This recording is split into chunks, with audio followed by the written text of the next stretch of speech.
আসসালামু আলাইকুম। সংবাদে আপনাদের সবাইকে স্বাগত জানাচ্ছি। আমি ফিরোজ তোহা। শুরুতেই সংবাদ শিরোনাম। বাংলাদেশের সর্বশেষ গুরুত্বপূর্ণ আপডেট সংবাদে আপনাকে স্বাগত। শুরুতেই সংবাদ শিরোনাম, পরে বিস্তারিত। শুরুতেই জানাবো, পুলিশকে বেদম পেটালো মোহাম্মদপুরের কিশোর গ্যাং। রাজধানীর মোহাম্মদপুরে কিশোর গ্যাংয়ের সদস্যরা পুলিশের ৪ জন সদস্যের উপর হামলা করেছে। আসামি ধরতে গিয়ে পুলিশ এই হামলার শিকার হয়েছে। এতে ৪ পুলিশ সদস্য গুরুতর আহত হয়েছে। আজ সন্ধ্যায় মোহাম্মদপুরের বছিলার বোটঘাট এলাকায় এই দুর্ঘটনা ঘটে। আহত পুলিশ সদস্যরা হলেন মোহাম্মদপুর থানার এসআই আফজালুর হক, জসিমউদ্দিন খোরশেদ আলম ও এসআই সোহেল রানা। এরপর জানাবো, ভূমিদস্যুদের হাত থেকে বিহারি ক্যাম্প রক্ষার দাবিতে মিরপুরে বিক্ষোভ।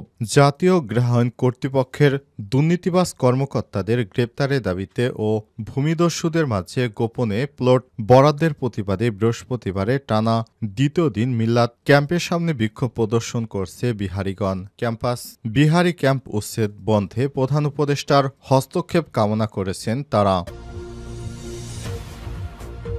এবারে জানাবো, সার্জিস আলমের সম্পাদিত ছবিটি সম্পাদিত কিনা সত্য যা জানা গেল। এক সপ্তাহ আগে শুক্রবার ৩১ জানুয়ারি বিয়ে করেছেন জাতীয় নাগরিক কমিটির মুখ্য সংগঠক এবং বহুল আলোচিত সার্জিস আলম। ইতিমধ্যেই বাংলাদেশ টেলিভিশন বিটিভি ভবনের সামনে সার্জিস আলমের পাশে দাঁড়িয়ে থাকা বোরকা পরিহিত এক নারীর ছবি সংযুক্ত করে দাবি করা হচ্ছে এই ছবিটি সার্জিস আলমের স্ত্রী। তবে ফ্যাক্ট চেক তথ্য যাচাইকারী প্রতিষ্ঠানের অনুসন্ধান থেকে জানা গেছে, বিটিভি ভবনের সামনে সার্জিস আলমের যে দম্পতির যে ছবিটি প্রচার করা হচ্ছে, ছবিটি সম্পাদিত অর্থাৎ এডিটেড। এবারে জানাবো, এবছর ২১ পদক পাচ্ছেন ১৪ ব্যক্তি ও জাতীয় নারী ফুটবল দল। দেশের বিভিন্ন অঙ্গনে গুরুত্বপূর্ণ অবদান রাখার জন্য ১৪ ব্যক্তি ও জাতীয় নারী ফুটবল দলকে চলতি বছর ২১ পদক প্রদান করা হবে বলে জানিয়েছে সংস্কৃত বিষয়ক উপদেষ্টা মোস্তফা সরোয়ার ফারুকী। আজ সংবাদ সম্মেলনে সব কথা জানান তিনি। এদিকে শেখ মুজিবের ভাঙা বাড়ি থেকে যে যা পারছে নিয়ে যাচ্ছে। আর সকালে রাজধানী ধানমন্ডি ৩২ নম্বরে শেখ মুজিবুর রহমানের বাড়ি ভাঙা চলছে। কিছু জায়গায় আগুন জ্বলছে। আজ সরেজমিনে গিয়ে দেখা যায় ভারী যন্ত্র দিয়ে বাড়িটি ভাঙা হচ্ছে।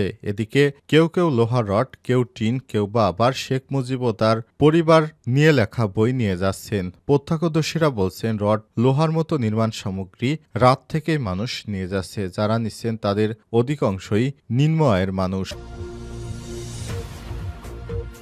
এবং সর্বশেষ জানাবো, ওসমানী বিমানবন্দরে ২১ কোটি টাকা স্বর্ণসহ আটক ২। সিলেট ওসমানী আন্তর্জাতিক বিমানবন্দরে বিপুল পরিমাণ স্বর্ণসহ ২ যাত্রীকে আটক করা হয়েছে। তাদের দুটি লাগেজ থেকে প্রায় ১৭ কেজি স্বর্ণ উদ্ধার করা হয়, যার আনুমানিক বাজার মূল্য ২১ কোটি টাকা। প্রিয় দর্শক, এতক্ষণ শুনছিলেন সংবাদ শিরোনাম, এবারে বিস্তারিত। তবে তার আগে বন্ধুরা, অনুরোধ থাকবে সংবাদটিতে একটি লাইক দিন। এই চ্যানেলে আপনি নতুন হয়ে থাকলে আমাদের সংবাদটি দেখতে দেখতে চ্যানেলটি সাবস্ক্রাইব করে রাখুন। কমেন্ট করে বন্ধুরা আপনার মূল্যবান মতামত জানিয়ে দিন আপনি বিশ্বের কোন দেশ থেকে বা বাংলাদেশের কোন স্থান থেকে আমাদের সংবাদটি দেখছেন এবং শুনছেন। এবারে বিস্তারিত। পুলিশকে বেদম পেটালো মোহাম্মদপুরের কিশোর গ্যাং। রাজধানীর মোহাম্মদপুরে কিশোর গ্যাংয়ের হামলার শিকার হয়েছে পুলিশের সদস্যরা।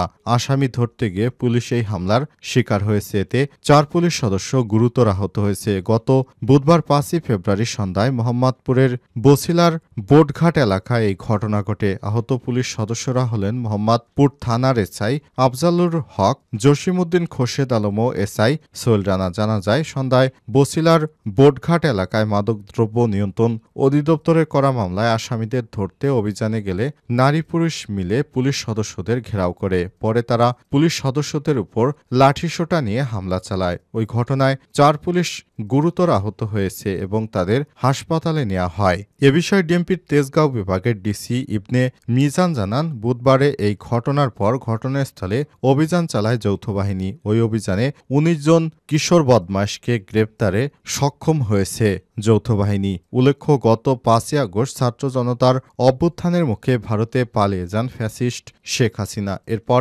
দেশে আইন শৃঙ্খলা পরিস্থিতি কিছুটা বেসামাল হয়ে পড়ে। পরে অন্তর্বর্তীকালীন সরকার ক্ষমতা ক্ষমতা নিয়ে পরিস্থিতি স্বাভাবিক করতে কাজ শুরু করেছে। অভ্যুত্থান পরবর্তী সময় থেকে এখন আইনশৃঙ্খলা পরিস্থিতি অনেকটাই স্বাভাবিক হয়েছে। পাশাপাশি আরও ভালো করতে সর্বদা কাজ করে যাচ্ছে ঢাকা মহানগর গোয়েন্দা পুলিশ ডিএমপি। পুলিশ সদস্যদের প্রতি আন্তরিক ধন্যবাদ জানায় সাধারণ জনগণ, কারণ পুলিশ সদস্যরা সক্রিয় আছে বলে রাজধানীতে অপরাধ দমন হয়ে আছে। না হলে পুলিশ সদস্যদের কয়েকদিন নিষ্ক্রিয়তার সুযোগে অনেকেই থানা থেকে অস্ত্র লুটপাট করে সেই অস্ত্র দিয়ে সাধারণ মানুষের উপর হামলা ও নির্যাতন চালাতে শুরু করেছে বিভিন্ন কিশোর গ্যাং ও কিছু রাজনৈতিক দলের সন্ত্রাসী বাহিনীরা। ভূমিদস্যুদের হাত থেকে বিহারি ক্যাম্প রক্ষার দাবিতে মিরপুরে বিক্ষোভ। জাতীয় গৃহায়ণ কর্তৃপক্ষের দুর্নীতিবাজ কর্মকর্তার গ্রেপ্তারের দাবিতে ও ভূমিদস্যুদের মাঝে গোপনে প্লট বরাদ্দের প্রতিবাদে বৃহস্পতিবার টানা দ্বিতীয় দিন মিল্লাত ক্যাম্পের সামনে বিক্ষোভ প্রদর্শন করেছে বিহারি ক্যাম্প। ক্যাম্পাসগণ বিহারি ক্যাম্প উচ্ছেদ বন্ধে প্রধান উপদেষ্টার হস্তক্ষেপ কামনা করেছেন। বাংলাদেশ বিহারি সংসদ বিবিআরএ পল্লবী শাখার যুগ্ম সম্পাদক আব্দুল্লাহ আলী প্রেস বিজ্ঞপ্তিতে জানান, আজ বৃহস্পতিবার রাজধানীর পল্লবী থানাধীন মিরপুর 11-এর মিল্লাত ক্যাম্পবাসীদের অবস্থানের বৈধতা তদন্ত করতে আসেন পল্লবী থানার সাব ইন্সপেক্টর সাজ্জাদ হোসেন। খোঁজ নিলে এসআই সাজ্জাদ জানান যে ক্যাম্পটিতে স্থানে 24টি প্লট বরাদ্দ করেছে জাতীয় গৃহায়ণ কর্তৃপক্ষ। বিহারি ক্যাম্পটি উচ্ছেদের জন্য গত 29/1/2025 তারিখে জাতীয় গৃহায়ণ কর্তৃপক্ষের উপপরিচালক আর.এম. সেলিম শাহনেওয়াজ পুলিশ কমিশনারকে 25 প্লাটুন পুলিশের জন্য পত্র দিয়েছেন। এসআই সাজ্জাদ আরও জানিয়েছে যে আগামী 9/2/2025 তারিখে সকালে মিল্লাত ক্যাম্প উচ্ছেদের জন্য জাতীয় গৃহায়ণ কর্তৃপক্ষ দিনক্ষণ নির্ধারণ করেছে। ক্যাম্প উচ্ছেদের বিষয়টি জানাজানি হওয়ার পর মিরপুর 11-এর ভাসানী মোড়ের নিকট অবস্থিত মিল্লাত ক্যাম্পে উত্তেজনা দেখা দেয়। আজ বিকাল হতেই ক্যাম্প সংলগ্ন চারদিকে রাস্তায় যানবাহন চলাচল বন্ধ করে দেয় উর্দুভাষী বিহারি ক্যাম্পবাসীরা। বিক্ষুব্ধ বাসিন্দারা খণ্ড খণ্ড মিছিল বের করে। উল্লেখ্য যে বাংলাদেশ স্বাধীনতা যুদ্ধের পর অর্থাৎ 1972 সাল হতেই উর্দুভাষী বিহারি ঘরছাড়া হয়ে দেশের 13 জেলায় বিভিন্ন অস্থায়ী ক্যাম্পে বসবাস করছে। গত 52 বছরে পুনর্বাসনের আশ্বাস দিলেও কোনো সরকারই তাদের পুনর্বাসন করেনি। খুলনা, যশোর, ফরিদপুর, সৈয়দপুর, রংপুর, গাইবান্ধা, বগুড়া, নওগাঁ, আদমজী, চট্টগ্রাম, মোমেনশাহী, জামালপুর সহ বিভিন্ন জেলায় এদের ক্যাম্প রয়েছে। ঢাকার মিরপুর 10, 11, 12 ও মোহাম্মদপুর সিংহভাগ বিহারিরা বসবাস করেন। বর্তমানে তারা ভোটার ও বিভিন্ন নির্বাচনে অংশগ্রহণ করছেন। বিহারি ক্যাম্প সূত্র থেকে জানা গেছে, শিক্ষাবঞ্চিত এই জনগোষ্ঠী বিহারি ক্যাম্পে মানবতার ভাবে জীবনযাপন করে। গাড়ির ড্রাইভার, নাপিত, দারোয়ান, ক্লিনার, বেনারসি শাড়ির কারিগর, গাড়ি মিস্ত্রি, দিনমজুর প্রভৃতি পেশার মাধ্যমে এরা এদেশের সংসার ধর্ম নির্বাহ করে। এদের মধ্যে শিক্ষার হার বৃদ্ধির জন্য সরকার কোনো পদক্ষেপ গ্রহণ করেনি। অতীতে পুলিশের আতর্কিত ভূমিকার জন্য রাজধানীর মোহাম্মদপুর ও পল্লবী থানা এলাকায় বিহারিদের মাঝে মাদক ব্যবসার প্রসার উদ্বেগজনক বলে জানিয়েছে ভুক্তভোগী ও এলাকাবাসীরা। মোহাম্মদপুর এলাকায় মূলত এ ধরনের মাঝে মাঝে অপরাধ সংঘটিত হওয়ার পিছনে এই বিহারি ক্যাম্পরাই জড়িত, কারণ তাদের এখানে কোনো শিক্ষা বা কোনো ধরনের কোনো অগ্রগতি দেখা যায়নি। তারাই মূলত দেশে বিশৃঙ্খল পরিস্থিতি সৃষ্টি করে। তবে এই মোহাম্মদপুরের এই ক্যাম্পগুলো যদি উচ্ছেদ করা হয় তাহলে এতগুলো মানুষ আসলে যাবে কোথায় বা সরকার কি ধরনের সিদ্ধান্ত নিচ্ছে এ বিষয়ে তারা সঠিক পদক্ষেপ নিতেই আজ সড়ক অবরোধ করেছিল। শারজিস দম্পতির সম্পাদিত ছবিটি নিয়ে যা জানা গেল। এক সপ্তাহ আগে শুক্রবার 31 জানুয়ারি বিয়ে করেছেন জাতীয় নাগরিক কমিটির মুখ্য সংগঠক ও বহুল আলোচিত সার্জিস আলম। আর সার্জিস আলম বিয়ে করার পর জানা গিয়েছে তার স্ত্রী কোরআনের হাফেজা, কিন্তু তার স্ত্রীকে কখনোই তিনি সামনে আনেননি। তবে সার্জিস আলমের একটি ছবির পাশে বোরখা পরিহিত এক তরুণীকে দেখতে পাওয়া যায়। আর বিভিন্ন গ্রুপ বা পেজ থেকে প্রচার করা হচ্ছিল এই বোরকা পরিহিত তরুণী সার্জিস আলমের নববিবাহিতা স্ত্রী। তবে ফ্যাক্ট চেক রিমার স্ক্যানার জানিয়েছে উক্ত ছবিটি সম্পাদিত, অর্থাৎ ছবিটি নকল। এই ছবির সঙ্গে সার্জিস আলমের স্ত্রীর কোনো যোগ সাজেশ নেই।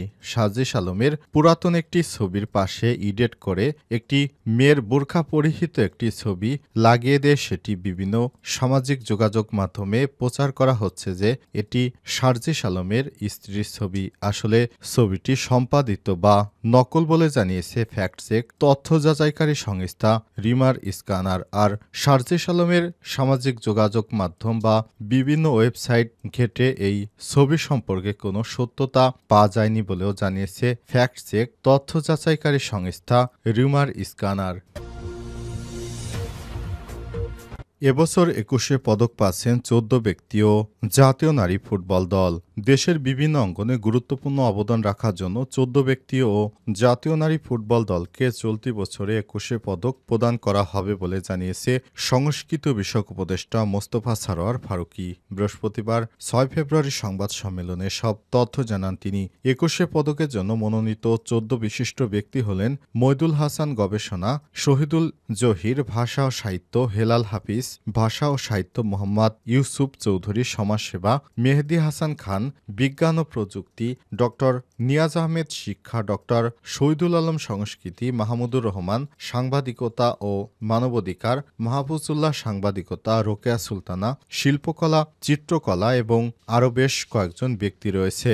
ওস্তাদ নীরদবরণ বড়ুয়া শিল্পকলা সঙ্গীত, আজিজুর রহমান শিল্পকলা ও চলচ্চিত্র, বাংলাদেশ জাতীয় নারী ফুটবল দল ক্রীড়া।